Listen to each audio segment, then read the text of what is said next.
So do you now remember urea cycle? Yes, sir. Can anybody tell me? Okay, there's formation of carbonyl phosphate. Formation of carbonyl phosphate, that is good. So how does carbonyl phosphate synthesize? Carbon dioxide, carbamyl, and then phosphate comes from ATP, carbamyl phosphate. Okay, so ammonia. Now this will convert into what? CP, carbonyl phosphate, and then what happens next? Ornithine is added to it. Oh, ornithine. Ornithine will add it to it. Then what will happen then? Ornithine will convert into what? Citrulline. So this will convert into citrulline. Citrulline. Then what else then? Citrulline will be taken out of the cell. So citrulline will react with what? Great. Spotted, then spotted citrulline becomes Arginosuccinate. arginosuccinate. I am writing it as only. So arginosuccinate will convert into then Arginine. Arginine. So what is released here? So from this, what will happen? Arginosuccinate. What is released here is one thing. Fumarate. Okay, fumarate. And then this will convert into urea. What is released is urea. Okay, so you can see this, the whole picture. This.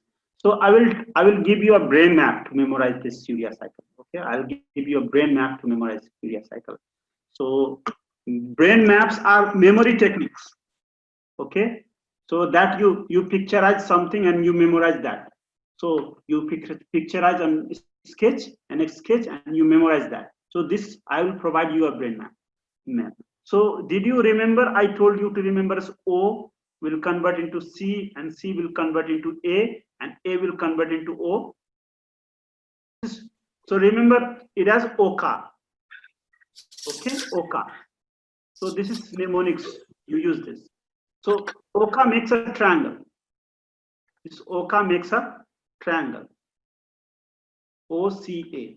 OCA makes a triangle, and then at the end of triangle is something joins at the end of triangle and something releases at the end of triangle. If you see here at the end of first triangle with ornithine, CP adds here.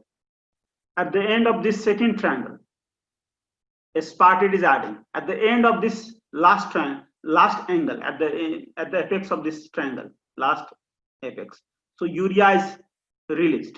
So you can easily remember one CP is aspartate and urea. And at the base of triangle, you remember this one. Fumarate is released. So how do you remember? So it's easy. I'll tell you.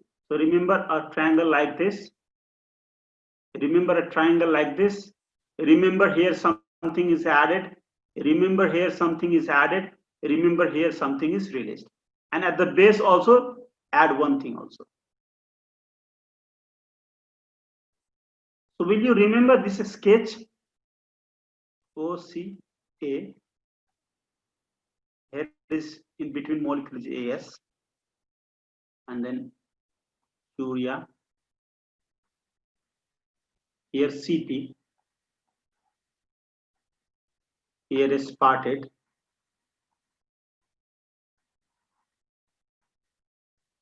Here is fumarate. And then fumarate is converting again into aspartate through a cycle. That is called what cycle? Krebs cycle. So you can, if you remember this whole picture, you are memorizing many things. Many things. Just remember this sketch. So Krebs cycle, fumarate is entering Krebs cycle, and then it is oxaloacetate is converting into.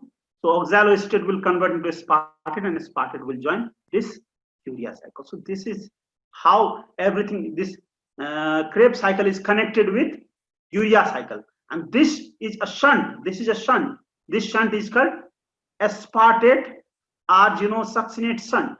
This is ASS shunt. Now you can see here, when fumarate convert into this, so what will happen? There will be production of one NADH.